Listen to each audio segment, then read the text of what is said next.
In a remote town, surrounded by dense woods, lies a centuries-old graveyard that no one dares to visit. Legends speak of strange disappearances and ghostly apparitions. Locals call it the Forgotten Graveyard. Three thrill-seeking friends, Sam, Rachel, and David, decide to explore the graveyard on Halloween night. Fueled by urban legends and social media dares, they convince themselves it's just an overgrown cemetery with nothing supernatural.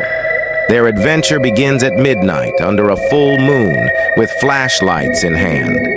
The Graveyard Gate. The gate is rusted shut and covered in creeping vines, but as Rachel touches it, the lock mysteriously breaks open. A cold wind rushes past them, and the woods grow eerily silent. Inside, the graveyard is a labyrinth of broken headstones and forgotten mausoleums. An unnatural fog rolls in, muffling their voices and making the air hard to breathe. They notice that the inscriptions on the tombstones are worn away, as if time itself has tried to erase the identities of the dead. As they move deeper, they find a statue of a weeping angel, its head tilted downward. Rachel swears it wasn't facing that way when they first saw it.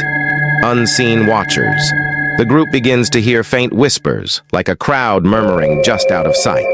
Sam brushes it off as the wind, but Rachel's flashlight flickers, revealing shadowy figures darting between the gravestones.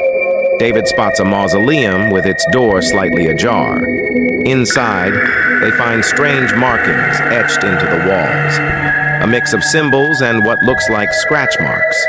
Rachel takes a photo with her phone, but the screen glitches, showing distorted faces before shutting off completely. The whispers grow louder, forming chilling words.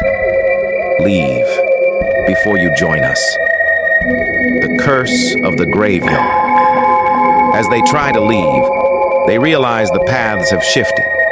Every turn leads them deeper into the graveyard. Sam jokes nervously, but the fear in his voice is evident. Rachel notices the statue of the weeping angel again. This time, its head is raised, and its eyes are fixed on her. She screams, but the others see nothing unusual. The fog thickens, and the friends hear a guttural voice chanting from the shadows. Gravestones begin to tremble, and skeletal hands emerge from the soil. One hand grabs Rachel's ankle, pulling her down.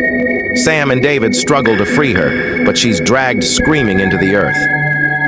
A haunting revelation. Panicked, Sam and David stumble across an ancient journal lying open near a grave. The pages detail the story of a necromancer who cursed the graveyard centuries ago, trapping restless souls in eternal torment. The journal warns, "No one who disturbs this place will ever leave." Suddenly, Rachel reappears, but her movements are jerky and her face is unnaturally pale. Her eyes glow faintly, and she speaks in a distorted voice. "You shouldn't have come." David realizes Rachel is no longer herself. She lunges at him, her hands ice cold and unnaturally strong. Sam pulls him away and they run, but Rachel's laughter echoes behind them, growing louder and more menacing. The descent into darkness. The remaining two friends find themselves at the center of the graveyard, where a massive cracked gravestone bears the inscription, "Here lies the forgotten king, who reigns in shadows." The ground splits open, revealing a staircase that descends into darkness. Unable to find another way out, they descend, clutching their flickering flashlights. Below, they find a cavern filled with skeletons arranged in grotesque poses, as if frozen mid-scream. At the center stands a throne made of bones, and seated upon it is a figure cloaked in darkness, the Forgotten King. The entity rises, its voice echoing like thunder. "You have disturbed my sanctuary. Now you will serve me forever." The final stand. Sam tries to fight back, swinging a rusted shovel he found. But the king raises a skeletal hand, and Sam is hurled against the wall, impaled on jagged bones. David, now alone, begs for mercy. The king's hollow eyes gleam as he speaks. "You have no place here among the living.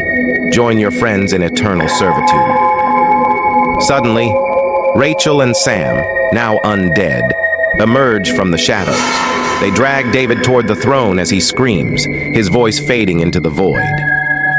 Conclusion. The story ends with the graveyard gate slamming shut on its own. The camera pans to the statue of the weeping angel, now smiling wickedly. The final shot reveals the gravestones have new names etched into them: Rachel, Sam, and David. The whispers begin anew, waiting for the next unwitting visitors to disturb the forgotten graveyard. Final line: some places are meant to remain forgotten,